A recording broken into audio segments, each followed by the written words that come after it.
Bem, neste novo dia, desta nova manhã, quero dizer aos irmãos que a palavra que tenho trazer para vocês tem a ver com o quadro da situação que estamos vivendo, dos acontecimentos, das tragédias. E enquanto diante de Deus estava pensando no assunto a ser desenvolvido, e esse assunto já vem há um bom tempo em banho-maria sendo cozinhado, para que possa chegar aquele momento adequado, e pedindo a Deus muita compreensão, muita capacidade para poder expor um assunto complexo, um assunto que machuca os nossos corações, saber que ele existe, e existe na igreja, e está fazendo uma devastação no mundo cristão, E, para mim, é a maior tragédia que vai acontecer antes da volta de Cristo. Aliás, a volta de Cristo não vai ocorrer antes que este acontecimento se dê. Chama-se a apostasia. E como pastor, isso tem sido uma preocupação constante em meu coração. Eu sei que hoje poucos pastores falam disso, têm até medo de falar, para que não venha ferir alguém, não venha causar algum constrangimento. Mas quando eu me converti, quando entendi o chamado do Senhor, para ser obreiro, para ser um servo dele, eu entendi que o meu compromisso com ele determinaria todos os demais compromissos. E até meus relacionamentos com as pessoas. Então essa é a tragédia que vai ocorrer antes da volta de Cristo. E para mim é a maior tragédia. Por quê? Porque vai determinar o futuro eterno, de salvação e de condenação, de reino milenar e celestial. E a apostasia está aí, amados. Então eu quero trabalhar hoje com a maior tragédia. Vamos abrir o que Paulo diz sobre isto, de uma forma muito sucinta, mas dá uma dimensão tremenda. Segunda carta dele aos Tessalonicenses, capítulo 2. Segunda carta aos Tessalonicenses, capítulo 2, a partir do verso 1.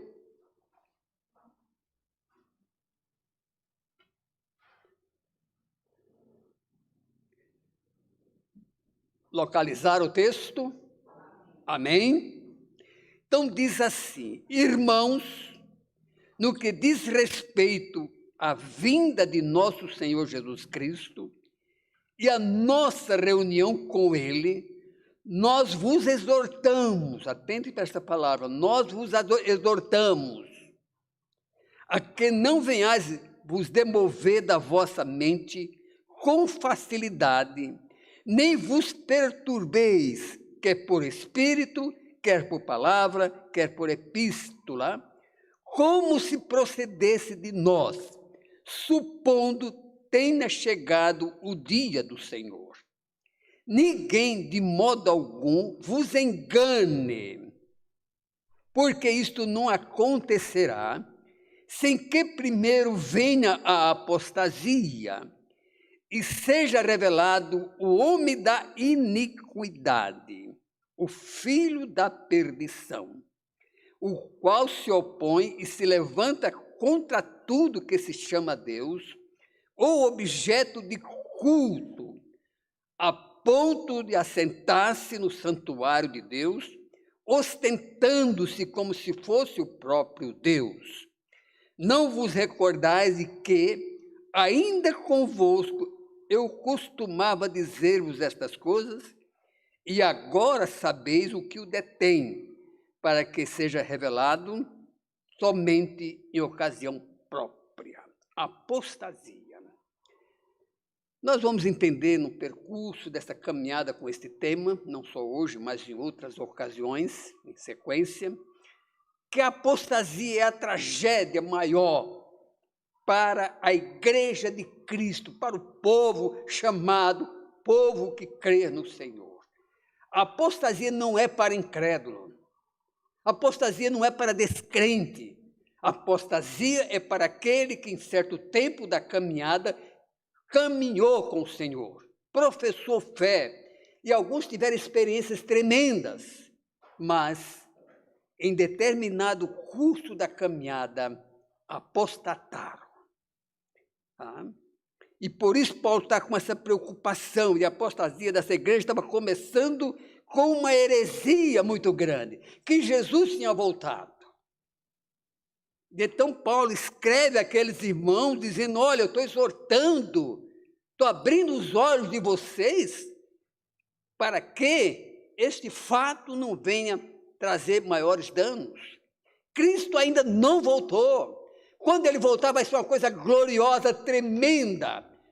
Todo o universo vai tomar ciência de que Cristo voltou. Vai ser um relâmpago, vai ser coisa gloriosa, tremenda. O inferno vai ser abalado. Os poderes das trevas serão abalados quando Cristo voltar para implantar o reino milenar, que é tema para outras mensagens. Bem, amados, a pergunta que fica é o que é apostasia? Alguém pode me explicar? Alguém quer cooperar? O que é apostasia? E vamos de início fazer uma diferença entre apostasia e um período que o crente caiu. Tá certo? Caiu, desviou, teve uma experiência negativa. E também não é, a heresia ainda não é apostasia. A heresia começa trabalhando para que a apostasia se estabeleça. Então, o crente caiu, teve um período de trevas, ficou na ignorância, Deus tratou, foi recuperado. Só que a apostasia não tem retorno. E eu vou dizer isso mais para frente. Por que não tem retorno? O que a Bíblia diz sobre a apostasia. Ok, amados? Estão me acompanhando? Muito bem, a maior tragédia. Então, Paulo está alertando os irmãos daquela cidade ou daquela região de Tessalônica, onde havia uma igreja ali.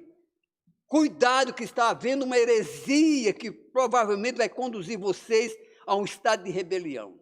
Já dei a dica. O que é apostasia? Uma rebelião. Na linguagem genérica do mundo, apostasia seria a pessoa abandonar o seu partido, abandonar o seu grupo, as suas premissas sociais, romper. Mas a apostasia espiritual é muito maior, é muito mais grave. Porque é uma rebelião contra aquilo que é maior para a nossa vida, que é a fé. É crer em Deus, é ter vida relacional com o Criador. A apostasia é uma rebelião, e não uma rebelião de ignorância. Não é uma reunião de ignorância, é uma rebelião declarada ou não contra o Senhor. E tem a ver com doutrinas. Meus amados, eu sei que hoje as igrejas estão abandonando doutrinas. E acha até que as doutrinas atrapalham o crescimento da igreja, o progresso da igreja, a sua expansão, a sua visibilidade, ser conhecida. E muitos desses grupos grandes não percebem que já estão vivendo esse estado de apostasia. Porque tiraram o foco das premissas, dos ensinamentos bíblicos, da verdade, que é transcendente, que leva para a eternidade a pessoa.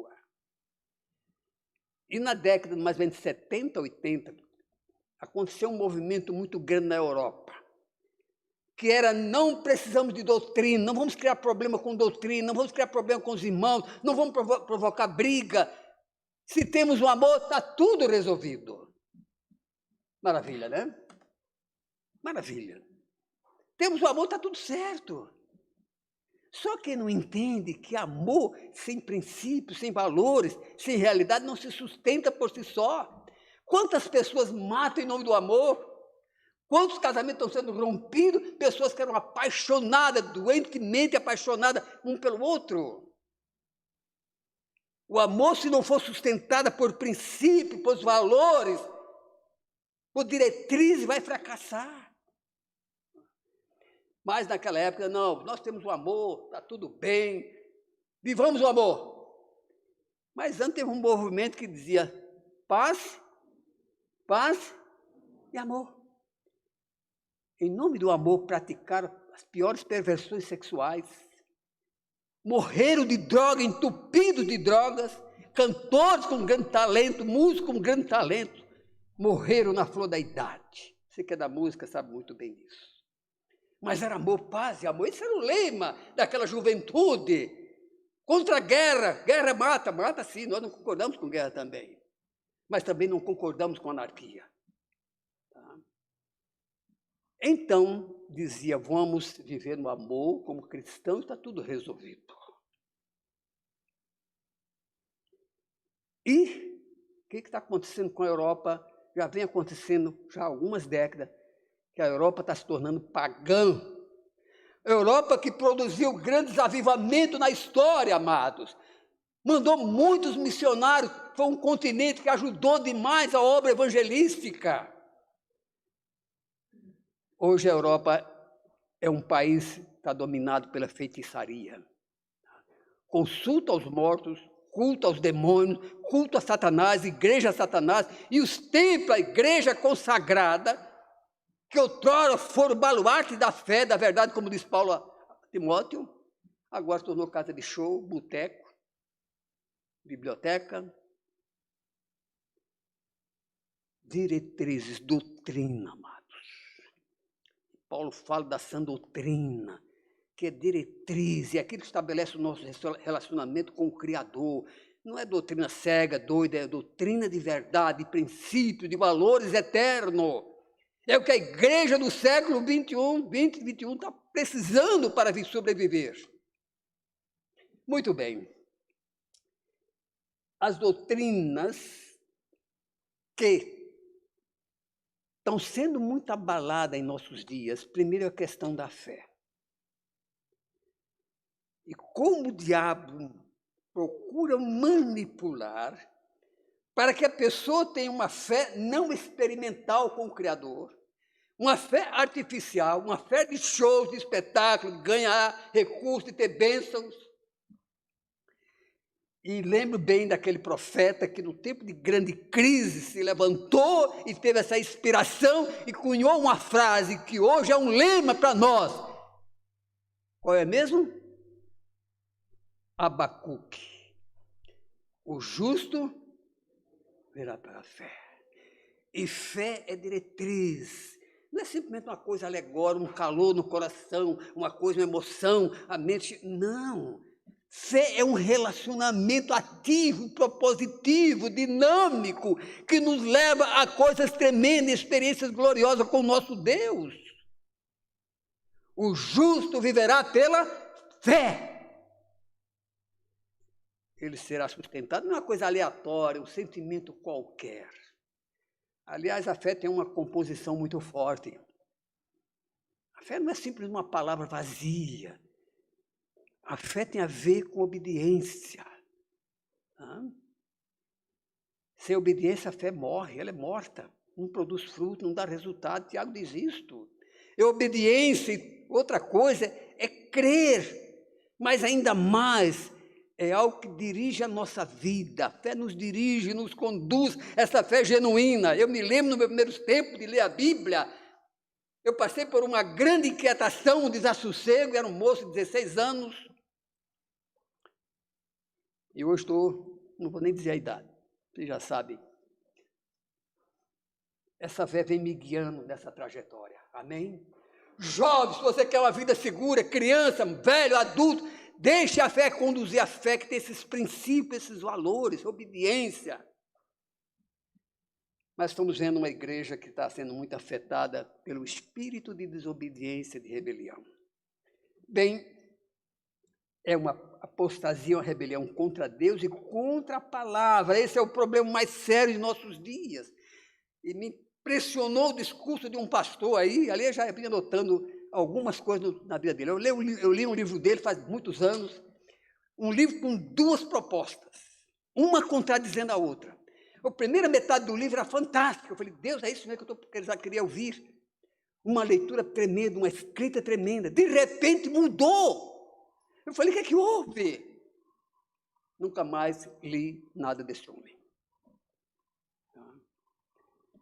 Quando surgiu no cenário evangélico aquele grande pregador, aquele jovem entusiasmado, como era o nome dele mesmo? Mobilizou a sociedade, a igreja evangélica, como era o nome dele mesmo? Alguém lembra? Sim. E um dia eu estava assistindo as mensagens deles, e a Deus, aleluia, está se levantando um novo profeta no nosso meio, um homem de Deus, aleluia, glória. Um dia, ele pregou um sermão, e naquele sermão eu deixei de ouvi-lo dali para frente.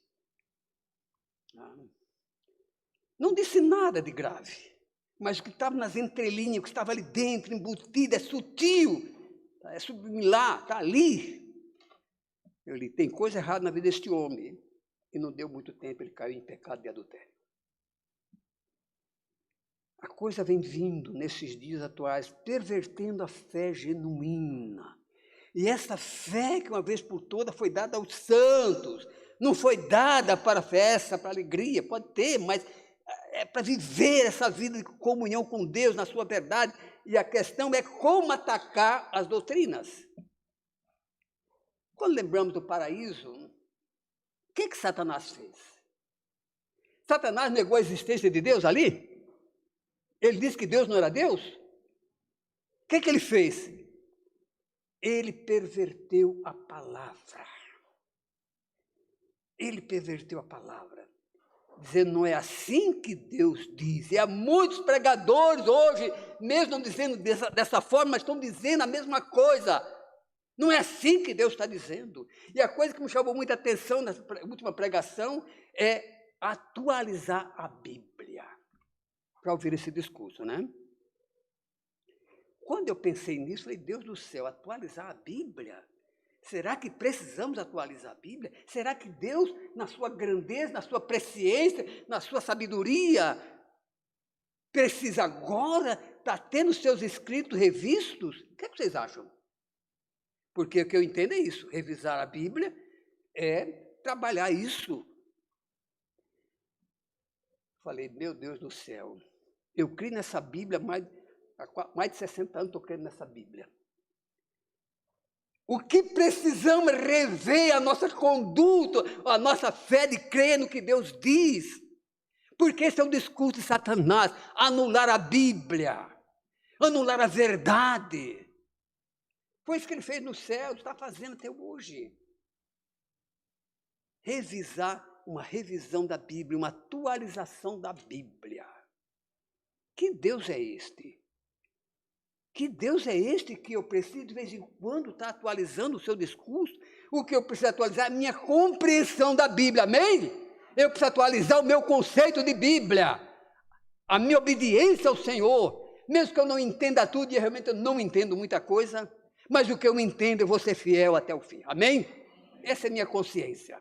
E eu vou romper com muita gente. E eu, quando estava lendo esse discurso, preparando a mensagem, eu me lembrei de um profeta muito interessante, que eu gosto demais dele, Oséias. Amós, aliás. Ele disse, não pode dois andarem juntos, se não houver acordo. Não dá para ter acordo nisso, meus amados. Não dá para ter acordo nessa premissa maior.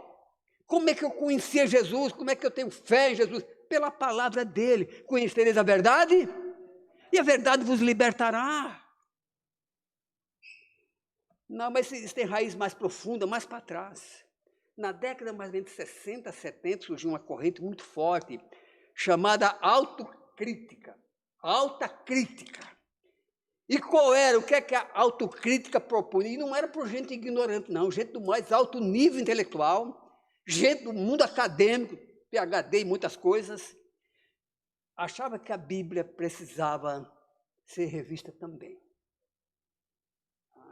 E o pregador de uma igreja, o pastor de uma igreja, todo domingo trazia uma mensagem, e ele estava incumbido pelo inimigo para estar desclassificando a Bíblia.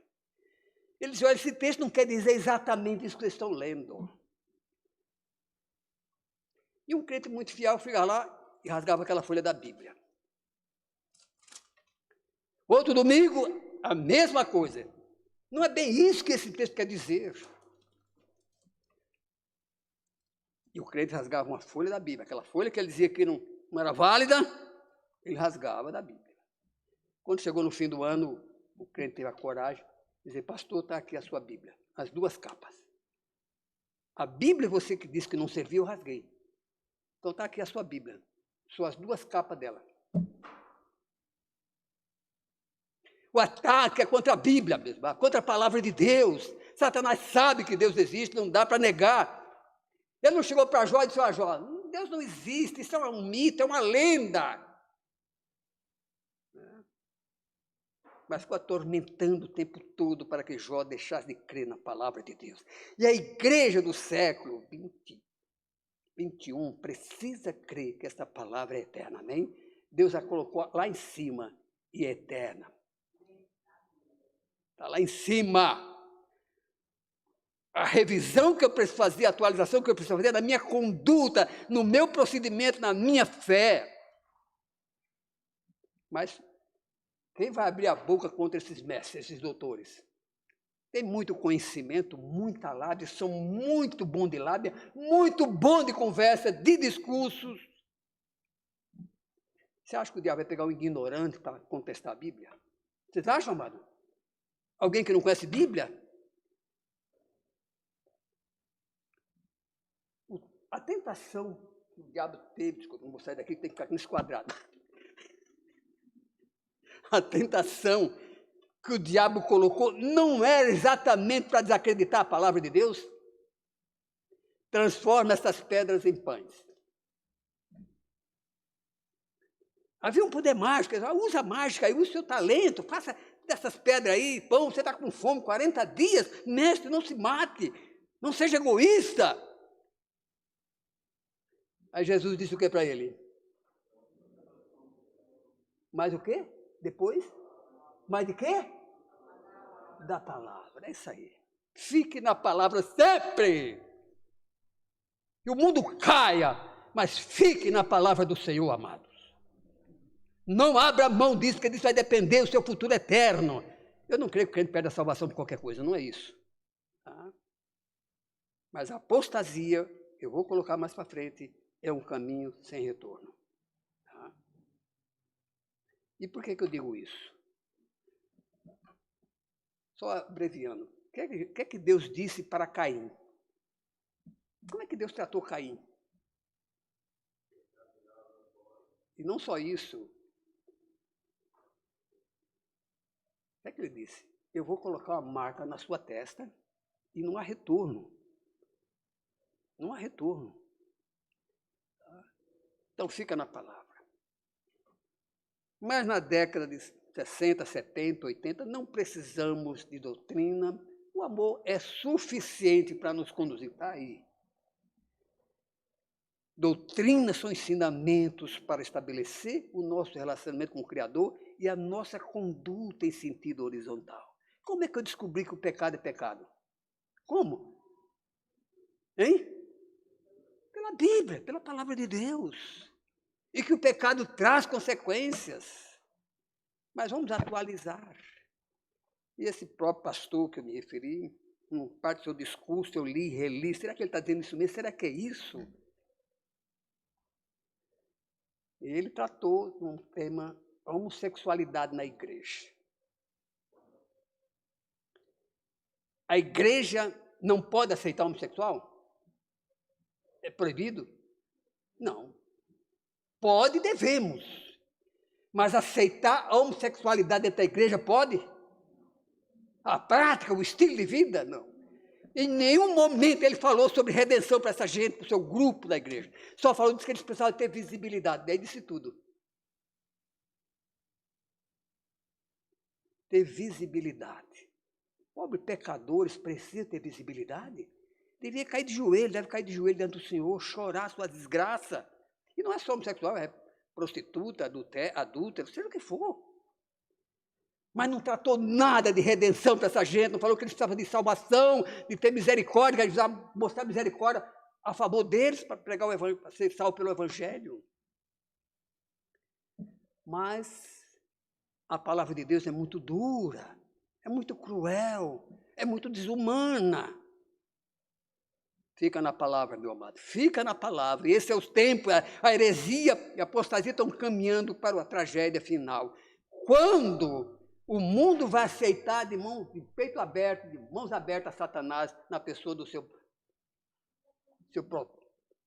inimigo, o homem do pecado.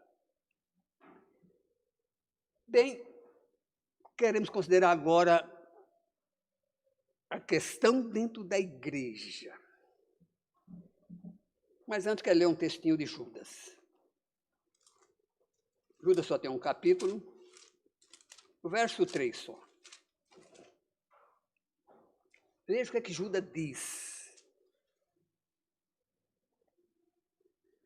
Amados, quando empregava toda a diligência em escrevermos acerca da nossa comum salvação, foi que me senti obrigado a corresponder-me convosco, exortando-vos a batalhar. De que forma? De que forma? Diligentemente, cuidadosamente, atento às situações, os acontecimentos.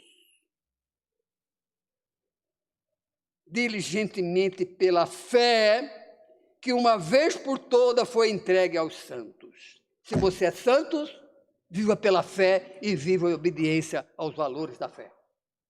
Quer ser um mundano, um carnal, vai para o mundo. Mas o crente, aquele que crê no Deus verdadeiro, crê na palavra dele, nessa verdade aqui, e no dia que eu descrevo essa palavra, espero nunca descrever, vou continuar crendo que ela é o meu guia, a minha bússola, amém? Mas quando você começa a afrouxar a Bíblia, afrouxar os princípios, os valores da Bíblia, você já está no caminho da apostasia. Pecar, sim, podemos pecar, mas existe um caminho, e esse caminho orientado pela palavra de Deus. O que é que diz a Bíblia? Confesse, busque o Senhor e confesse. Davi foi um homem com uma vida bem atrapalhada moralmente. Foi ou não foi? Foi. Salomão nem fala. Para mim, aquele cara lá não faz o meu gênero de profeta, tá? Davi teve muito, mas era um homem que chorava, que clamava diante de Deus, se deitava na cinza, com trapos, dizendo, Deus, misericórdia. Mas não justificava, não ficava, inventando desculpas.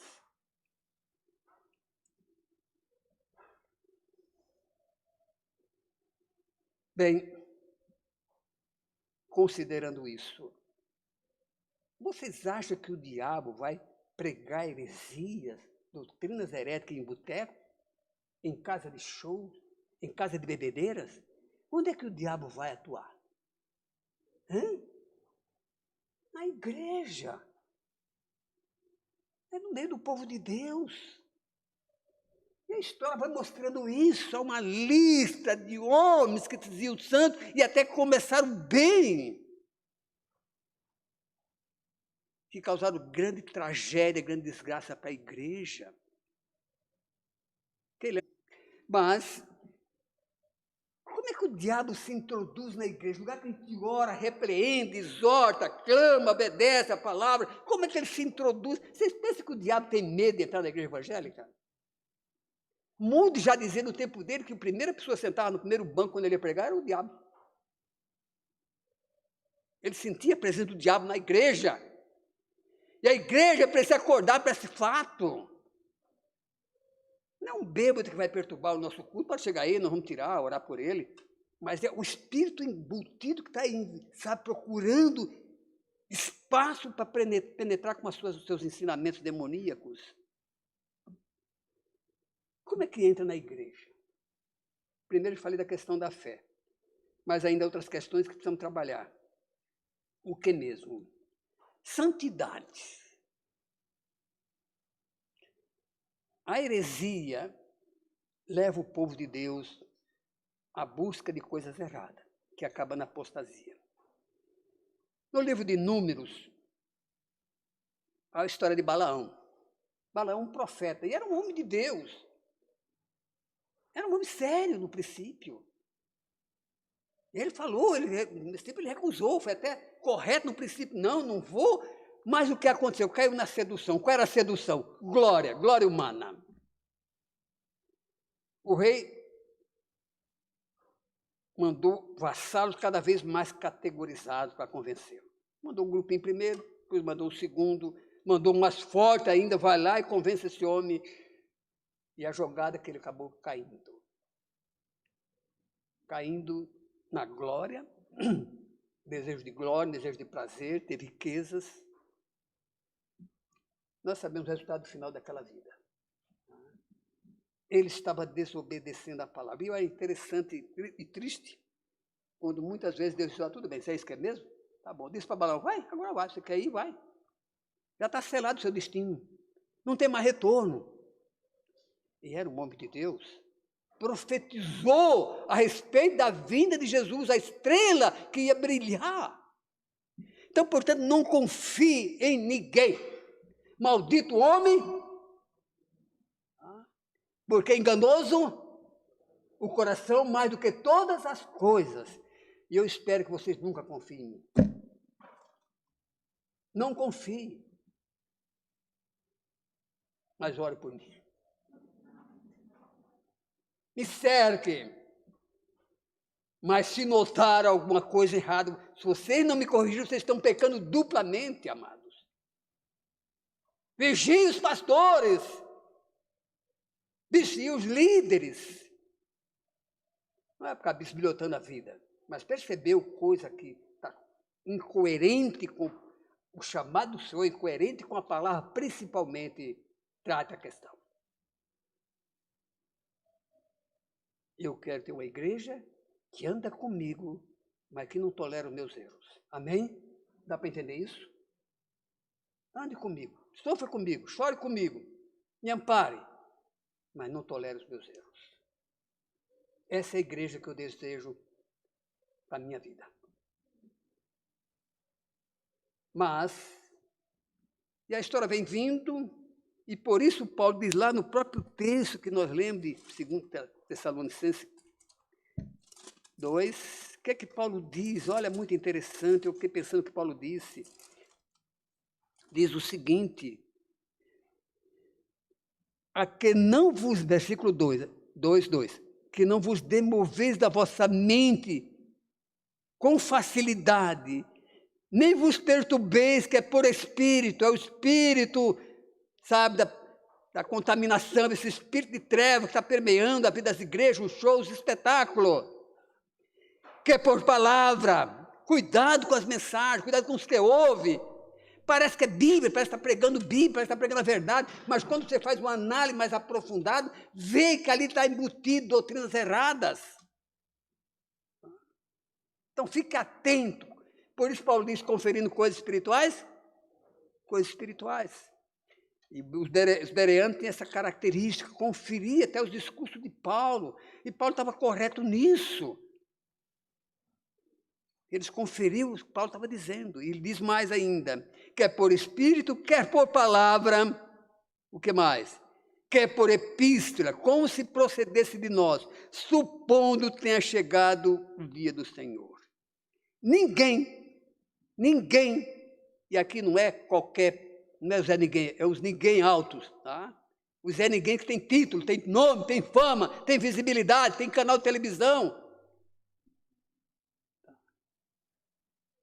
Cuidado com isso.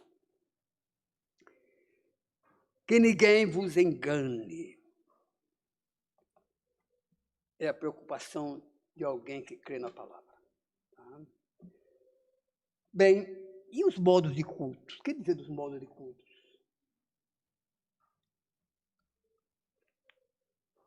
É para chorar e não para festejar, não para celebrar determinados modelos de culto.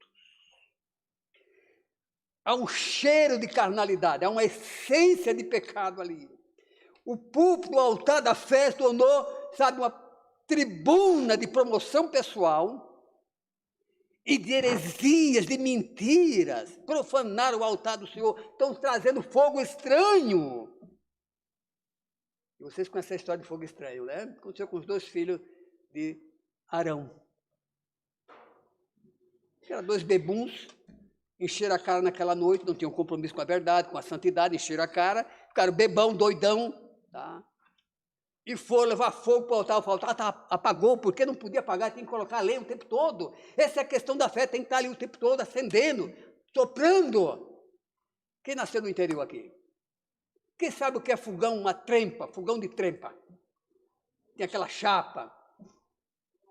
Fogão a lenha. Tem que estar o tempo todo abanando até que a labareda exploda. É isso que a igreja está precisando, explodir na fé, na alegria de Deus, no fervor de Deus, no fogo de Deus, não em fogo estranho, mas os engraçadinhos foram levar fogo estranho. Talvez foram lá no fogão dele, pegaram uma missão, e Deus deu um recado muito severo. Ah, meus amados, o tempo está correndo, eu preciso terminar, mas vou colocar. O modelo de culto. Será que esse modelo carnal, cheio de comerciais, e cheio de piada, de conto engraçado, de anedodice, a pessoa está contando anedota, engraçado, divertindo o povo, quando é época de chorar os nossos pecados, chorar a nossa carnalidade, mas entretendo o povo para um show. Isso aqui não serve para isso não, meus amados. Tá? Um púlpito que é consagrado ao Senhor é um púlpito onde a verdade tem que prevalecer. Mas hoje está na moda pastor e showman. Pessoas engraçadas, têm um dom para ser engraçado. Mas tá bom, usa essa graça em outro lugar. Não usa a graça aqui. A graça que deve prevalecer aqui, qual é a graça? A graça de Deus, não a graça do homem. Mas são piadistas, gostam de contar piada, casos engraçados, e alguns até pornográficos. Uns estão aconselhando casamento nos púlpitos. Para mim, aquilo ali é uma ofensa à dignidade do casamento. Coisas que é da própria convivência no lar, segredo da família, é exposto, é ridicularizado, é zombado. E por isso Deus diz lá no Velho Testamento, lá no comecinho, deixa pai e mãe, a tua vida conjugal é de vocês dois, amém? Pertence a vocês, em santidade e amor pelo outro. Ah, mas agora está aparecendo muita gente se intrometendo em muitos assuntos. E o púlpito esvaziado de verdade, de doutrina, de Bíblia. Ah, mas isso atrai gente, atrai. Ou não? Atrai muita gente. As pessoas gostam de coisas cômicas, de alegria. Mas chorar, lamentar, chorar pelos perdidos da sua família, derramar lágrima pela dor do irmão. Então o púlpito está esvaziado, o púlpito tornou uma tribuna de heresias do inimigo. Vi há tempos atrás no Facebook uma cena que eu falei, esse cara pegou na veia. Uma igreja com uma placa enorme, show, de espetáculo, coisa maravilhosa, de milagre, cura, e uma multidão para lá. Aí do outro lado uma igrejinha simples, pregando a salvação. A outra parecia a filha do INSS, multidão. A outra, 2, 3 pessoas lá, com a Bíblia debaixo do braço. Falei, é o retrato. Porque a verdade incomoda, a verdade cobra um preço, a verdade exige um relacionamento sério com Deus, amado. Formato de culto, que agora não é mais culto. Então, estamos dando nomes diferentes, uma celebração, uma coisa diferente, para empolgar as mentes, cativar corações que gostam de coisas fortes. Mas sabe quais são as coisas fortes que Deus diz? Canta aí, se eu me...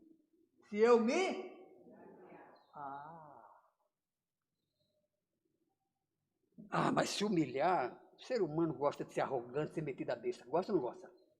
O ser humano gosta de ser metido. Mas a palavra de Deus diz que Deus exalta os humildes, mas os soberbos rejeita.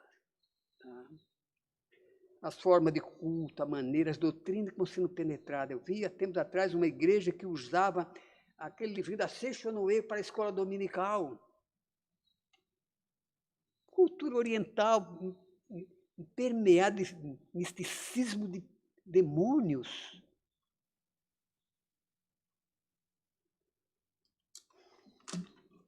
Está dado o recado? Está dado, não?